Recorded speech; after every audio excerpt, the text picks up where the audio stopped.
નમસ્તે દોસ્તો, હું છું મોના પટેલ અને તમારું સ્વાગત છે મારી યુટ્યુબ ચેનલમાં. આજે એક નાની અમથી વાર્તા છે, જીવનનું મૂલ્ય. એક માણસ મહાત્મા બુદ્ધ પાસે આવ્યા. એમણે પૂછ્યું, પ્રભુ, મને આ જીવન કેમ મળ્યું? આટલા વિશાળ જગતમાં મારી શું કિંમત છે? ભગવાન બુદ્ધ તેની વાત સાંભળીને હસ્યા અને તેને એક ચમકતો પથ્થર આપ્યો અને કહ્યું, જાઓ અને પહેલા આ પથ્થરની કિંમત શોધી આવો.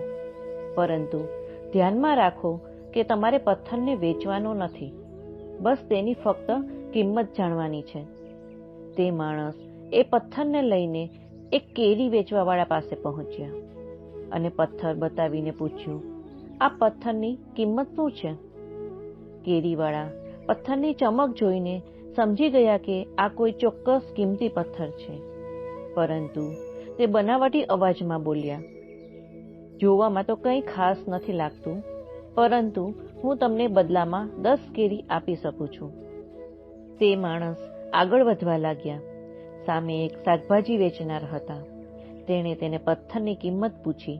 શાકભાજી વેચનાર બોલ્યા, હું તમને પથ્થરના બદલામાં 1 બોરી બટાકા આપી શકું છું. તે માણસ ફરીથી આગળ વધવા લાગ્યા. તેને લાગ્યું કે પથ્થર કિંમતી છે, તેની કિંમત ઝવેરી પાસેથી જાણી લેવી જોઈએ. તે એક ઝવેરીની દુકાને પહોંચ્યા અને તેની કિંમત પૂછી.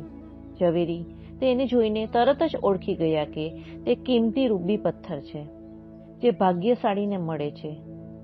તેમણે કહ્યું, આ પથ્થર મને આપી દો અને મારી પાસેથી 10,000 રૂપિયા લઈ જાઓ. એ માણસને અત્યાર સુધીમાં પથ્થરની કિંમતનો ખ્યાલ આવી ગયો હતો. તે ભગવાન બુદ્ધ પાસે જવા માટે ચાલતા થયા. ઝવેરી તેને રોકતા બોલ્યા, અરે રાહ જુઓ ભાઈ, હું તમને 50,000 રૂપિયા આપી શકું છું. પરંતુ તે માણસ અટક્યા નહીં. ઝવેરી કોઈ પણ ભોગે તે પથ્થરને તેના હાથમાંથી જવા દેવા માંગતા ન હતા. તેમણે સામે આવીને હાથ જોડીને કહ્યું, તમે મને આ પથ્થર આપી દો, હું તમને 1 લાખ રૂપિયા આપવા તૈયાર છું. તે માણસ ઝવેરીથી પીછો છોડાવીને જવા લાગ્યા. ઝવેરીએ પાછળથી અવાજ કર્યો, આ પથ્થર કિંમતી છે, અમૂલ્ય છે, તમે કહેશો એટલા પૈસા આપવા હું તૈયાર છું. આ સાંભળીને તે માણસ આશ્ચર્યચકિત થઈ ગયા. તે સીધા બુદ્ધ પાસે પહોંચ્યા અને પથ્થર પરત કરતી વખતે બધી વાત કહી. ભગવાન બુદ્ધ હસવા લાગ્યા અને હસીને કહ્યું, કેરી વેચનારે તેની કિંમત 10 કેરીઓ રાખી, શાકભાજી વેચનારે તેની કિંમત 1 બોરી રાખી અને ઝવેરીએ કહ્યું, અનમોલ છે. એ પથ્થરના ગુણ જેણે જેટલા સમજ્યા તેમણે તેમની કિંમત એ પ્રમાણે કહી. એવી જ રીતે આ જીવન છે. દરેક માણસ એક પથ્થરની સમાન છે.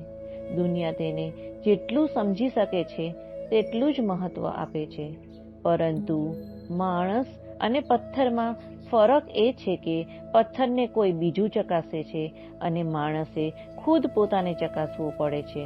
આપણે પણ આપણી જાતને તપાસી આપણી ચમક ફેલાવવી જોઈએ.